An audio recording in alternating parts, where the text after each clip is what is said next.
Tonight, we begin with a development that European officials had feared American allies had dismissed and NATO strategists had hoped would never materialize. A diplomatic crisis that unfolded not over months, but in hours that exposed the deepest fracture in the Western alliance since 1949. Hours that sent French transport aircraft racing toward Arctic runways. Hours that forced Denmark to make a choice it never thought it would face: defend Greenland from its closest ally. What President Donald Trump did this week crossed a line that Copenhagen had hoped would hold. And when that line broke, Europe did not hesitate. They responded with military deployments, diplomatic coordination, and unprecedented unity. Because tonight, for the first time in NATO's 77-year history, European boots are landing on Allied soil not to defend against Russia or China, but to defend against the United States of America. For weeks now, there had been signals, not from official channels, not from formal diplomatic cables, just signals that President Trump was unprecedented regarding Greenland. Trump has been assertive, yes, but he has been consistent in his assertiveness. His moves have followed a certain pattern, a rhythm, almost a predictability. But what set off alarm bells in Copenhagen and Brussels this week was that the pattern went silent. Intelligence analysts who monitor White House communications know the indicators: the pre-announcement leaks to friendly media, the trial balloon statements from surrogates, the gradual escalation of rhetoric, the sudden shift from suggestion to demand. All of that went quiet. And whenever Trump goes quiet on an objective he's fixated on, it means something is about to get very, very loud. Where Trump first floated the Greenland acquisition idea during his first term in 2019, Danish Prime Minister Mette Frederiksen called it absurd. Trump canceled a state visit in response. But this time is different. This time, Trump has appointed Louisiana Governor Jeff Landry as special envoy to Greenland, bypassing the State Department entirely. This time, the rhetoric isn't exploratory. It's declarative. We're going to do something on Greenland whether they like it or not, Trump said January 9th. Not we're considering, not we're discussing. We are going to do something. The shift from hypothetical to inevitable happened in a matter of days. Early Wednesday morning, January 14th, Danish and Greenlandic foreign ministers Lars L.A. Kaki Rasmussen and Vivian Motzfeldt arrived in Washington for what they hoped would be a diplomatic off-ramp. They met with Vice President J.D. Vance and Secretary of State Marco Rubio at the White House. The meeting lasted less than 2 hours. When they emerged, Rasmussen's statement was blunt. We didn't manage to change the American position. It's clear that the president has this wish of conquering over Greenland. Conquering. That was the word he used. Not acquiring, not purchasing.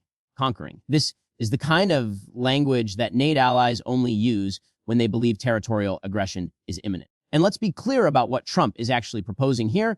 Greenland is not some uninhabited ice sheet. It's home to 57,000 people, 88% of whom are indigenous Inuit. It's been under Danish sovereignty since the 18th century. It has its own elected government with substantial autonomy. Trump's national security justification: he claims Russia or China could occupy Greenland if the U.S. doesn't act first.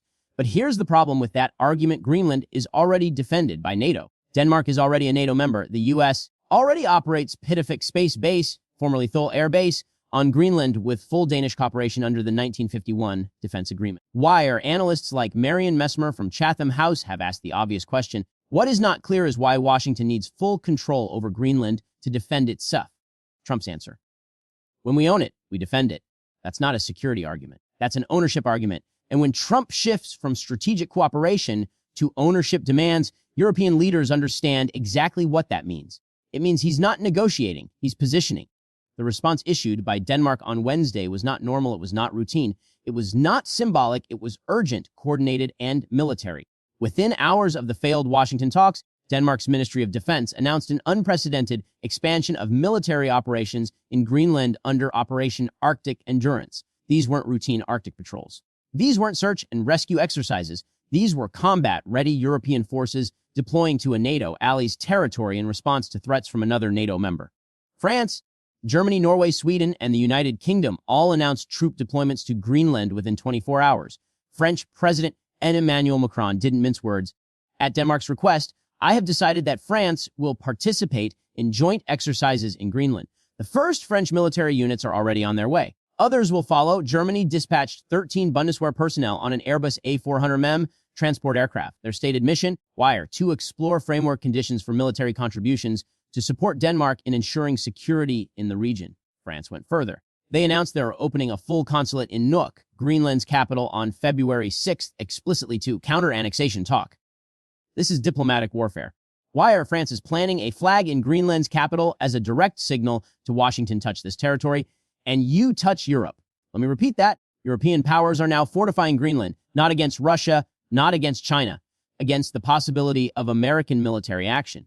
NATO Article 5 states that an attack on one member is an attack on all. The alliance was designed to defend against external threats. Wire, it was never designed for the scenario now unfolding. What happens when the alliance's most powerful member threatens another member? Danish Prime Minister Frederiksen has been explicit any U.S. military action against Greenland would mark the end of NATO, and she's right, because if the U.S. moves on Greenland by force, Denmark would be legally and morally obligated to invoke Article 5, which would create the most absurd and dangerous scenario in modern history: 31 NATO members legally obligated to defend Denmark against the United States. Tonight, multiple European sources confirmed that Allied forces are not just arriving in Greenland for show. They are establishing forward operating capabilities. France is deploying maritime surveillance units. Germany is conducting reconnaissance for long-term presence options. Sweden and Norway, both Arctic nations with deep expertise in cold weather operations, are contributing specialized troops. The UK sent officers to participate in what it described as a reconnaissance group. This isn't symbolic. This is operational preparation. And here's what makes Denmark's warning so urgent: Trump's Greenland push isn't just rhetorical, it's actionable. The White House has confirmed it's actively discussing multiple options, option 14 economic inducement. Reports suggest offering Greenland's 57,000 residents between $10,000 and $100,000 each to secede from Denmark and join the U.S. When asked about this, Trump said, "I'm not talking about money for Greenland yet, meaning it's on the table. Option 2's outright purchase. Secretary of State Rubio has floated buying Greenland outright, similar to the Louisiana Purchase or Alaska Purchase. Denmark's response: Greenland is not for sale, period.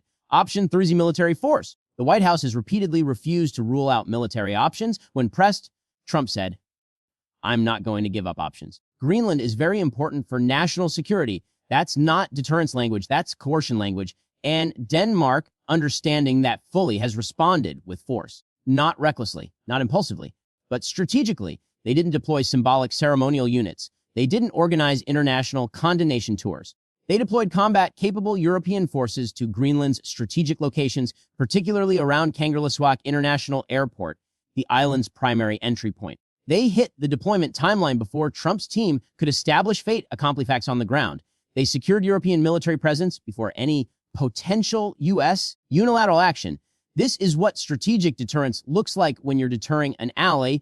And here's where the story becomes even more dangerous. European intelligence services now believe that Trump's Greenland push is designed to test the cohesion of NATO after 2 years of American threats to withdraw from the alliance. Trump wants to see whether European members will actually defend each other if Washington applies enough pressure. But instead, the opposite happened. Europe didn't fragment. Europe didn't hesitate. Europe didn't issue strongly worded statements and go home. They deployed military forces so swiftly, so decisively, that even Trump's team noticed. You don't get Trump's attention easily on foreign policy. But today, Europe did. Defense analysts speaking with Reuters under anonymity described Trump's approach as coercive diplomacy, a way to force Denmark into a resource-sharing agreement that gives the U.S. de facto control without formal annexation. But Denmark has proven today that they remain both resolute and capable. Their military deployments were not only swift, they were coordinated so precisely that France, Germany, and Scandinavia synchronized arrivals within the same 48-hour window. That level of coordination matters because it shows this isn't a Danish reaction. This is a European strategy. It shows that Denmark is not responding alone. They are backed by the full weight of European military and diplomatic power. They are not isolated. They are unified. And unity is the one thing Trump has spent 2 years trying to fracture in NATO. What makes this moment so unprecedented and so dangerous is that Trump's Greenland move happened at a time when NATO is already under enormous strain.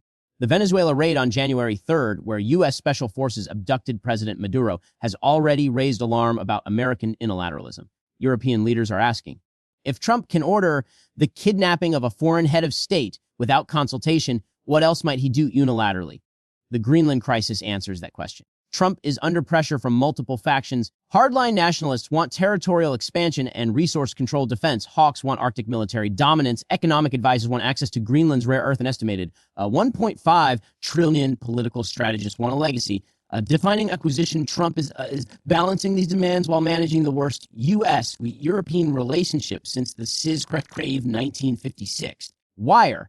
And when leaders in that position make sudden moves, they're not doing it from strength. They're doing it from pressure. They're doing it from vulnerability. Denmark's Ministry of Defense, now coordinating with 5 European militaries, issued a statement designed to signal that Europe is not willing to accept American territorial expansion by force. Officials said plainly that Trump's conquest language was totally unacceptable. That is diplomatic language for cross this line and the alliance is over. You don't usually hear that tone from NATO allies unless something existential is at stake. Meanwhile, Greenland's Prime Minister Jens Frederik Nielsen addressed his parliament in an emergency session Wednesday night. He said, "We do not want to be Americans. We do not want to be Danes. We want to be Greenlanders. The future of Greenland must be decided by the Greenlandic people." He said, Wire, "If we must choose between Denmark and the United States, we choose Denmark." And he said, "We have shown where our limits are." These are not rhetorical flourishes. These are statements from a leader who understands just how high the stakes have become. Here's what makes the situation even more concerning. Trump's Greenland push wasn't isolated. Along with the diplomatic pressure campaign, Special Envoy Jeff Landry was appointed to bypass State Department protocols. Vice President Vance took over the Washington meetings instead of Rubio, signaling White House-controlled Trump publicly stated NATO should support U.S. acquisition. NATO becomes far more formidable with Greenland in U.S. hands. Anything less is unacceptable. All of this happened within the same 2-week period. When Trump moves multiple pieces at once, it means something larger is underway. This isn't improvisation. This is a coordinated pressure campaign designed to force Denmark into an untenable position. Either negotiate under duress or face potential unilateral U.S. action. As the next 48 hours unfold, we expect more details to emerge about what exactly Trump hoped to achieve in Wednesday's failed talks. But what we do know is that Europe's military response was timely, coordinated, and strategically sound. It sent a message to Trump that unilateral action will be met with unified resistance.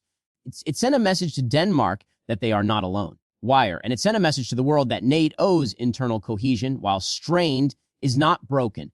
What happens next will depend on what Trump does in the coming weeks. If he backs down and shifts to cooperative security arrangements, this moment will be remembered as a close call that strengthened European unity. If he escalates, whether through economic coercion, blockades, or military posturing, Europe has already shown they are prepared to respond.